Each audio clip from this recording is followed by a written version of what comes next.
Assalamualaikum warahmatullahi wabarakatuh. Selamat pagi teman-teman semuanya. Ketemu lagi kita pada video materi selanjutnya, yang pada kesempatan kali ini saya akan membawakan materi mengenai iterasi atau pengulangan ya. Nah, untuk materi iterasi ini sendiri, iterasi itu masih ke dalam atau menjadi salah satu bagian dari alur kontrol eksekusi program. Setelah sebelumnya kita membahas materi mengenai proses seleksi ya, yaitu dengan menggunakan logika fungsi if, kemudian if else dan nested if. Nah, pada kesempatan kali ini yang akan kita bahas adalah mengenai iterasi ya, atau perulangan yang akan menggunakan fungsi while, for, dan nested loop.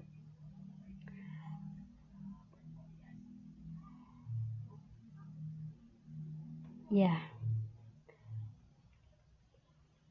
Nah, untuk iterasi ini sendiri ya, tadi sudah saya sampaikan bahwa iterasi juga merupakan salah satu teknik atau ya boleh bilang teknik ya, teknik yang digunakan pada alur kontrol eksekusi program selain fungsi if tentunya. Nah, untuk materi kita hari ini yang akan kita bahas itu adalah mengenai pertama while loop ya. Jadi kalau fungsinya sekarang yang akan digunakan adalah while loop, for loop, dan nested loop. Nah, selain itu juga kita nanti akan mengenal macam-macam jenis error yang sering ditemui pada penggunaan atau pembuatan struktur program atau blok kode program yang dengan menggunakan fungsi while loop, for loop, dan nested loop tentunya.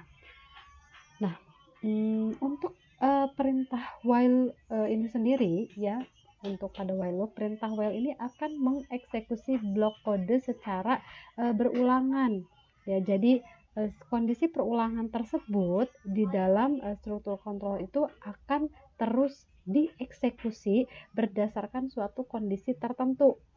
Jadi kalau misalkan tentu kalau di dalam sebuah perulangan itu selain ada kondisi juga harus ada yang namanya statement atau pernyataan.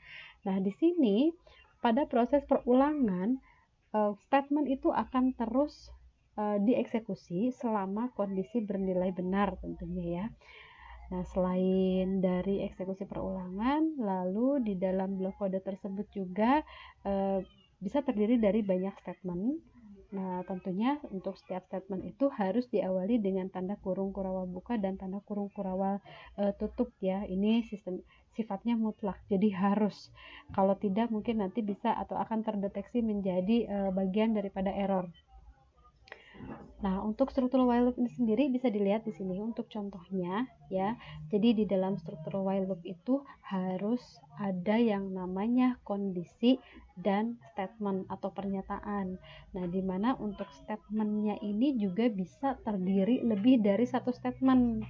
Nah, untuk teknik penulisannya sendiri ya, jangan lupa setiap kita sudah mencantumkan atau menuliskan bentuk statementnya seperti apa, itu harus diakhiri dengan tanda titik koma ya. Contoh misalkan seperti ini, ada statement pertama lalu diakhiri dengan titik koma, lalu ada statement kedua juga sama diakhiri dengan titik koma, dan sampai ke statement berikutnya ya.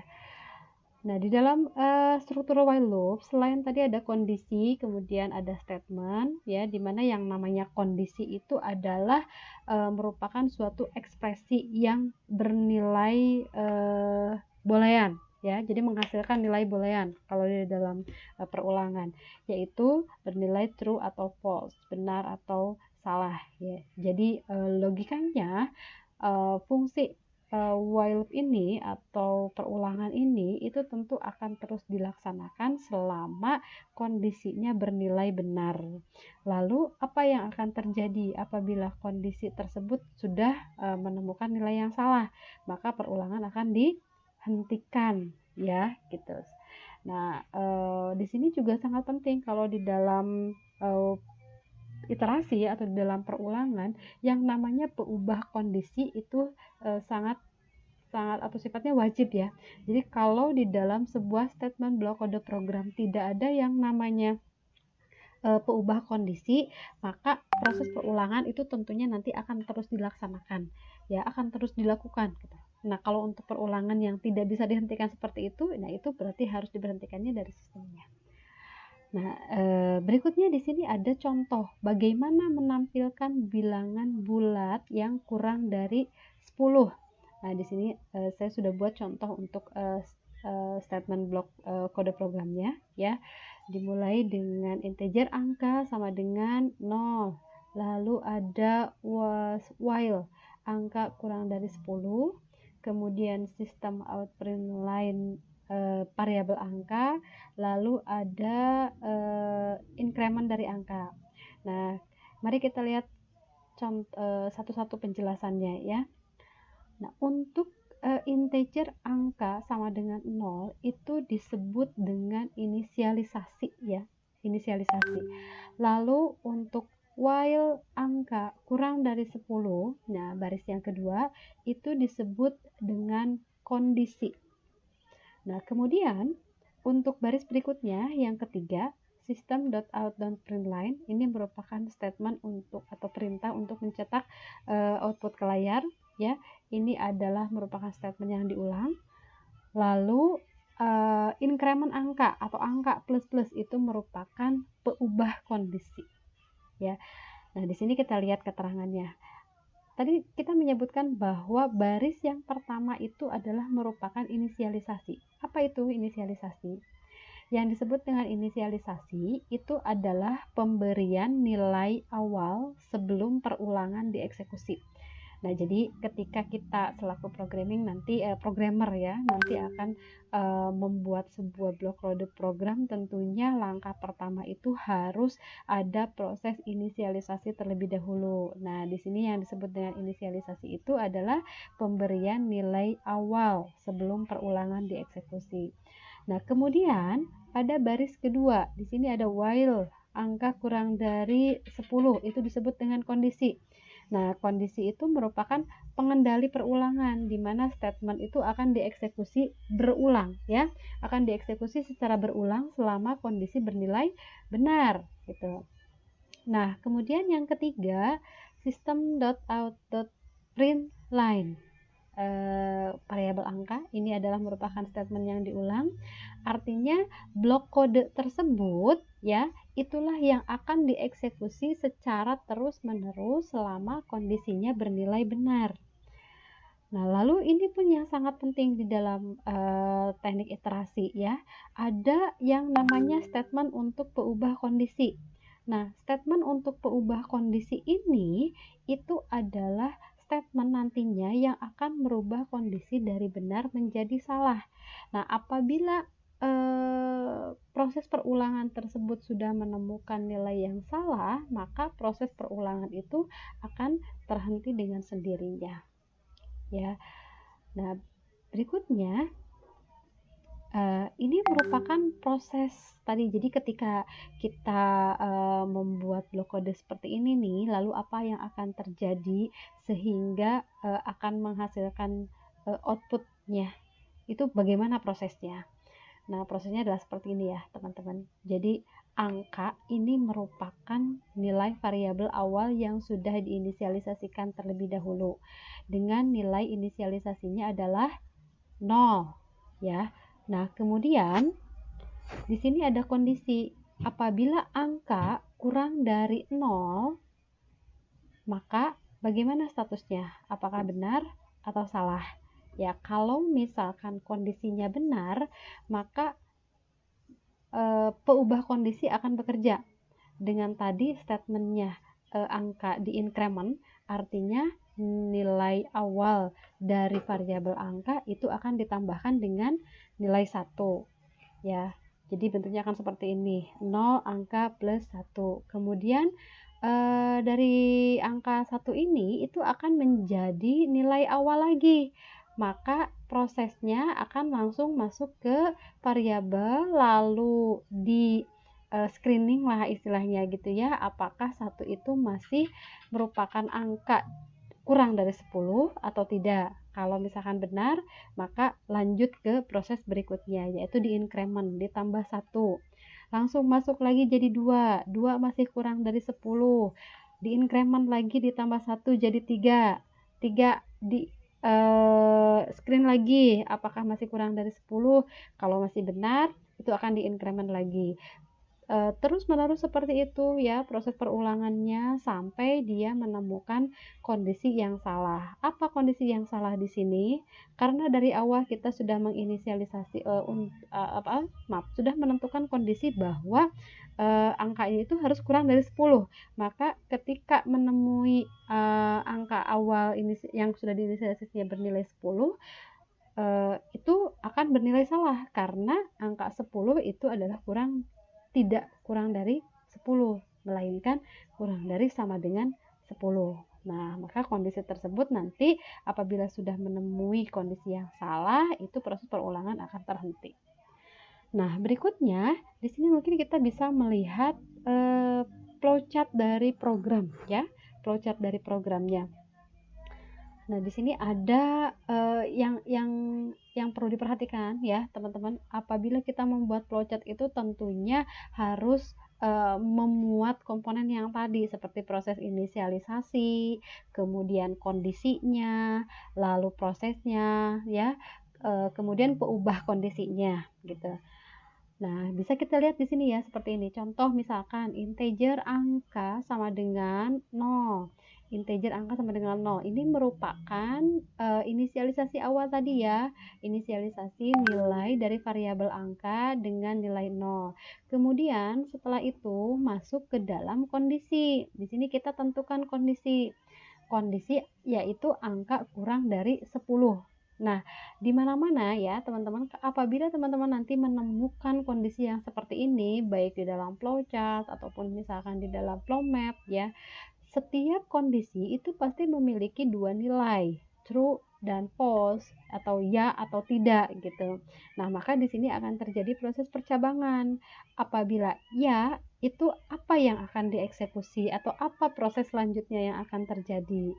Begitupun dengan kondisi yang bernilai salah, yaitu tidak lah kalau di sini ya. Jadi ada y dan ada t, jadi ya atau tidak. Jadi kalau misalkan kondisinya benar ya maka akan masuk ke dalam proses selanjutnya. Nah, kemudian apabila bernilai salah atau tidak, maka ini proses akan terhenti. Ya, seperti itu. Nah, selanjutnya di sini kita bisa melihat contoh-contoh kebiasaan error yang terjadi nih ketika kita